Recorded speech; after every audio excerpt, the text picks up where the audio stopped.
Saudara-saudari sekalian yang terkasih dan dikasihi oleh Tuhan.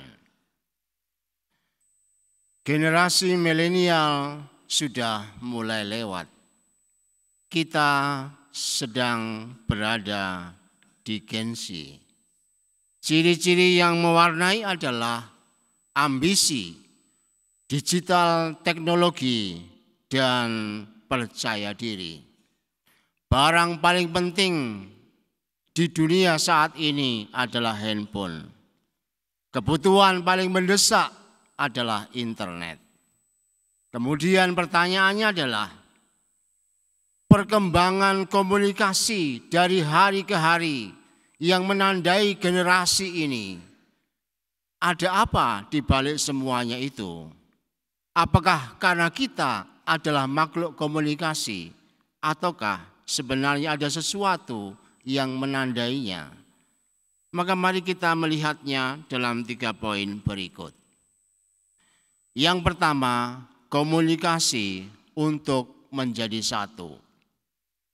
Hari ini Tuhan Yesus berdoa supaya para muridnya bersatu, sama seperti Allah Tritunggal Maha Kudus yang bersatu. Allah berpribadi 3, tetapi satu dalam hakikat, yakni cinta. Allah Bapa dan Allah Putra diikat dalam cinta oleh Allah Roh Kudus. Dari kesatuan cinta Allah Tritunggal ini, lahirlah cinta untuk dunia dan isinya. Untuk itu doa Yesus pertama-tama sebuah ungkapan kerinduan yang mendalam dari Allah sendiri untuk bersatu dengan kita manusia. Dosa telah menghancurkan komunikasi manusia dengan Allah. Maka melalui Yesus, dosa dan setan dikalahkan agar manusia disatukan kembali dengan Allah dalam cinta. Hanya oleh persekutuan dan dalam komunikasi yang penuh cinta dengan Allah ini, hidup manusia akan sungguh-sungguh bahagia.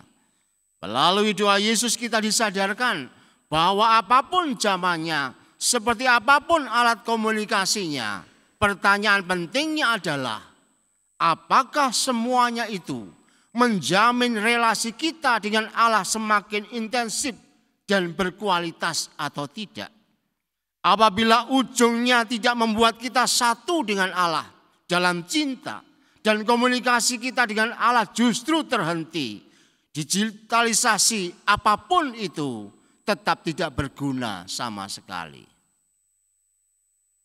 Maka nanti setelah mendengar permenungan ini silakan handphonenya dibuang semua. Yang kedua adalah komunikasi yang melindungi.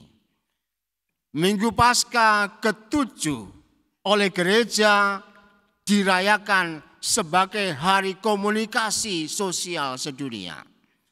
Gereja Katolik menyadari bahwa pengaruh kuat zaman digital ini tidak dapat disangkal lagi.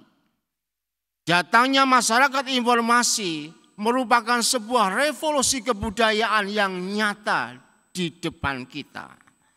Media sosial menjadi tempat fakta dan gagasan yang terus-menerus ditukarkan. Orang-orang dunia ini saling terhubung dan membentuk pendapat tentang dunia dan pengertian mengenai arti kehidupan yang semakin baik.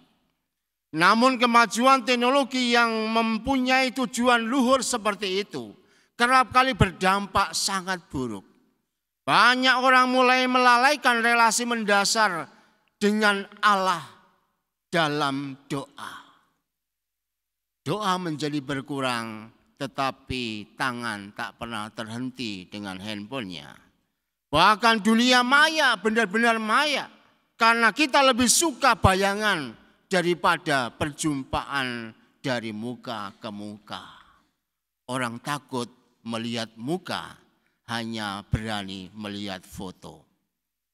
Gereja Katolik hari ini mengingatkan bahwa sarana komunikasi itu adalah anugerah zaman yang wajib dimanfaatkan, tetapi akan menjadi bencana apabila manusia kehilangan cinta.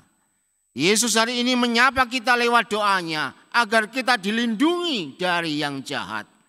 Media komunikasi bisa sangat jahat, membuat kita bisa sangat tidak manusiawi. HP bisa menjadi malaikat penolong, tapi sekaligus juga setan yang menjerumuskan. Media sosial bisa jadi membodohi, menyebarkan benci, mengesampingkan yang ilahi, dan kita terasing dengan dunianya sendiri.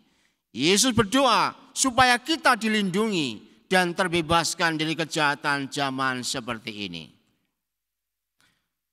Lalu kita masuk dalam poin yang ketiga, komunikasi yang menguduskan. Allah itu adalah kudus, dan salah satu unsur kudus adalah benar. Maka segala tindakan Allah selalu bersifat benar karena Dia adalah kudus. Dan yang kudus selalu membawa hidup benar. Oleh karena itu kudus bukan sesuatu yang saleh-saleh, sopan-sopan, berdoa dengan kepala miring misalnya, dan semacamnya. Tidak semacam itu. Kudus itu bukan tentang jumlah berapa misa, berapa rosario, berapa novena, berapa kali kita ziarah ke tempat-tempat yang dikatakan sebagai tempat kudus. Kudus selalu bercirikan kebenaran. Tanpa kebenaran tak ada kekudusan. Tanpa kekudusan, kebenaran adalah semu. Menjadi kudus berarti menjadi hidup lebih benar. Sebaliknya, dengan menjadi benar, kekudusan semakin kuat meresap dalam hati. Doa Yesus hari ini agar kita semua dikuduskan dalam kebenaran, sehingga kita dapat berpikir benar, berbuat benar, berkata benar, dan melakukan segala sesuatu secara benar. Ketika orang dibenarkan oleh Allah, maka dia akan dipersatukan dengan Allah juga. Abraham adalah bapa para bangsa yang dianggap oleh semua bangsa-bangsa, semua penganut agama-agama sebagai bapa mereka karena ia benar dan dibenarkan oleh Allah. Untuk itu, ketika kita sudah dikuduskan dalam kebenaran, maka apapun situasinya dan apapun media komunikasinya, kita akan disatukan dengan Tuhan dan sesama dengan cinta. Namun bila semua itu dilapisi oleh ketidakbenaran, maka kebohongan media komunikasi hanya dipakai supaya kita semua bersembunyi di balik itu. Sehingga kemudian setan akan segera datang dan mencerai-beraikan kita dengan Allah dan juga dengan sesama. Oleh karena itu, kita hari ini diajak untuk semakin merapat pada Tuhan. Menemukan kehadiran Tuhan, merasakan Tuhan secara intensif.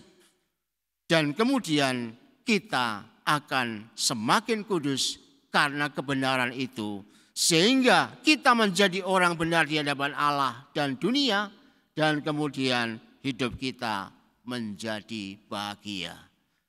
Permenungan singkatnya adalah semoga apa yang kita gunakan di zaman ini, media komunikasi yang kita miliki dapat membuat kita semua semakin mendekati Tuhan dan bukan menjauhi Tuhan. Selama itu membuat kita menjauhi Tuhan, sebenarnya secanggih apapun digital itu atau HP kita sehebat apapun, sebenarnya tidak ada gunanya sama sekali. Maka mari kita heningkan diri sejenak, melihat apakah proses hidup kita menuju kepada kebenaran dengan Allah atau menuju kepada kesesatan. Tuhan memberkati.